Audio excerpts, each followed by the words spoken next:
A great place to start when building web page is with the content. So the content consists of all the words that you want to put on the web page, any pictures that you want to include, and then an idea of what you want to link to. So if there are pages that you want to link to throughout the page. So as you gather all of those things, you begin to create what it is that you want in the web page, and you gather the content.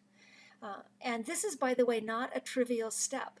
It actually takes quite a bit of time and thinking and some planning to figure out what words, what things do you want to say, what kind of headings do you want to use to separate and organize that content, and to gather the picture image files that you want to use, and to identify the pages that you want to link to. So as you go to and really identify what you want to do, you're gathering and really building the beginning of a web page. Here I've gone to the work already of writing down all the words that I want to have in this particular web page. I've identified some of the headings that I want to use in different places, and I've picked out the web pages that I want to use. Not the web pages, the links. These are links to other web pages that I want to include on this web page. And I've gathered the images that I want to use. So I went and I have these image files that I want to include in my web page. So I've already done a bunch of the work, and that's part of what you will be doing when you build a web page, is to gather any image files that you want to use and make sure you have the links and all the words that you want to use on the web page. Once you get that done, we're going to do some notation. So notice that in plain text, we have limited capacity to identify what things we want to use. So here I'm going to demonstrate what kind of notation I want you to use so that we can clarify what we want our content to be once it gets to the web page. So the first thing I'm going to talk about is a paragraph. So here I have a paragraph, and here I have a paragraph. Well, paragraphs look the same in a plain text editor as they do on a web page. So I make no notation on paragraphs. They just stay exactly the way they are, and I don't put any note at all. And that's what I'd like you to do, is just write them as paragraphs. It's great to leave a blank line between them so they're very distinct. And that way your paragraphs are already set the way they need to be. The next thing we want to do is headings. Now, headings are really important. They're important for the reader to be able to skim through your page and see what parts they're interested in. And they're also important for search engines. Search engines use the headings to identify the organization of the page and the topics that the pages cover. And search engines, like users, identify headings by importance, and that their headings are hierarchical. I mean, some headings are more important than others.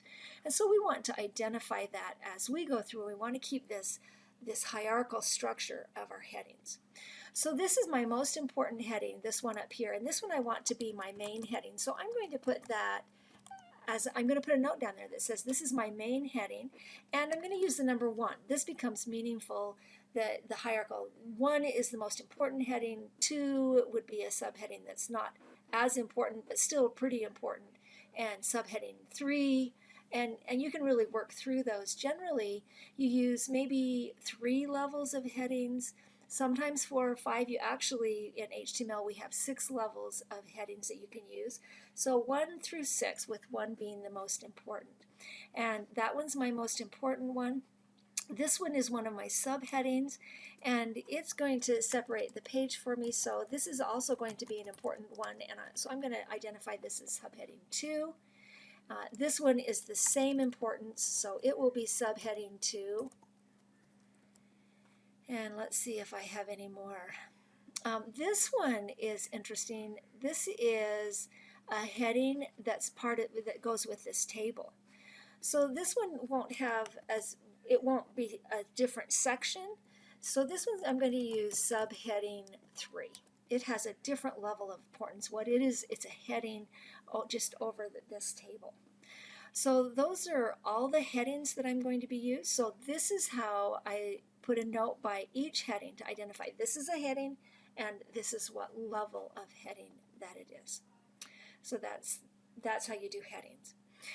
Another thing is then how do I add images? So I've got these image files, but I can't put images in plain text at all.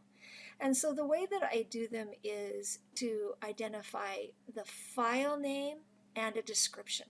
And I put them in the text where I want them to go. So this image right here is just a bunch of words about the scientific method, and I want this to go up here towards the top, right underneath my heading.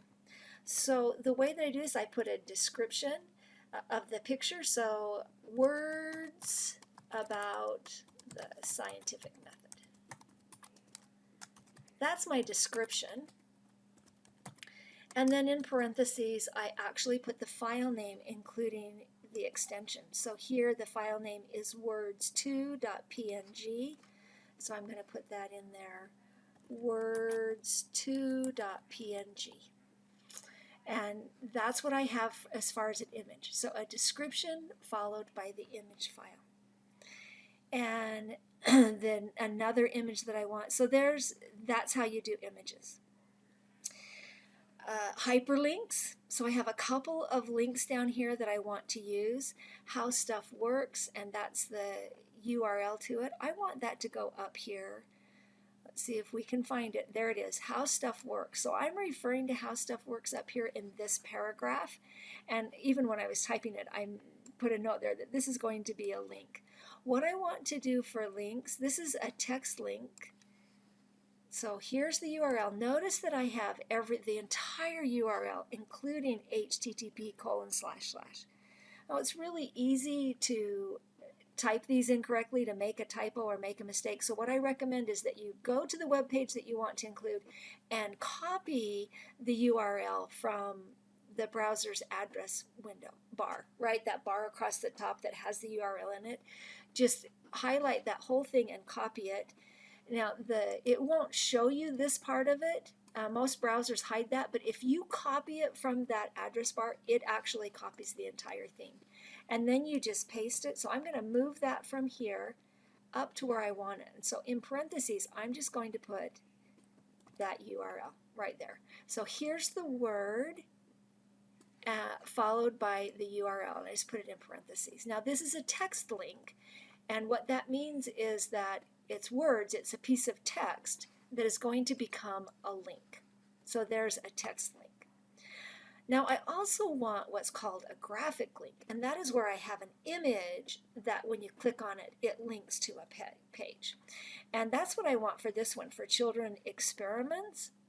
So I have a paragraph here about kids learning the scientific method, and I have an image about it. I have this idea.png that's a child thinking of an idea, and I want this to be a link. So first I need to put my image, and we know how to do that.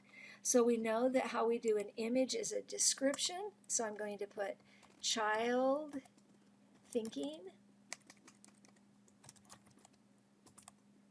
of an idea. So there's my description, right? So there's my child thinking of an idea, followed by the name of the file, idea.png, and that's how we do an image. Now if I want this to be a link, then what I do is in a second set of parentheses, I'm going to put that URL. So I'm going to take this URL and move it from there up here. And now what I have is what's called a graphic link. And that means you have an image that is going to become a link to another page. And in plain text, that's how I do a graphic link. Another thing that isn't all the way clear is our lists. So here I have a list. Notice here I have another heading that I didn't notice before. This is, you might find it easier that as you add these things, you go ahead and put the notation on them, and that way while you're thinking about it, you put the notation. So this is a subheading, and I'm going to make this the same level as my heading of the table, which is heading 3. And then here's the list.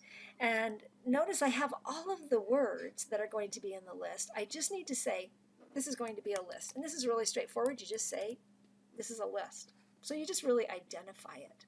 Same with the table. It's pretty straightforward. Here I have a table that's going to have 1, 2, 3 columns and 1, 2, 3, 4, 5, 6, 7 rows. And I just put the information in the plain text simply with 1 row per line. And here is the heading that's going to introduce it. Here's the very top row, right? And that's going to be, these are actually going to be part of the table. So in my table, the very top row is going to be the label for each column.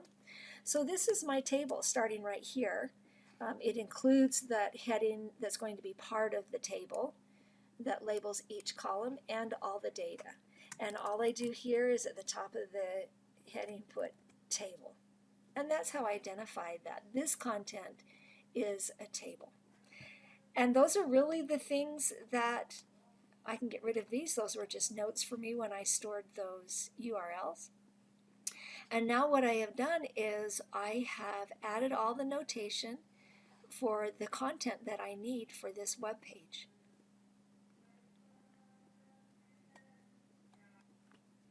As you're doing this, remember the things that you need to do. Paragraphs, no notation.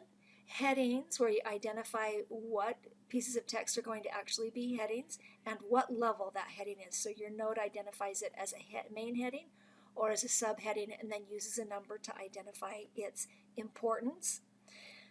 Images, where you put a description followed by the actual file name, and notice with the file name you include that extension.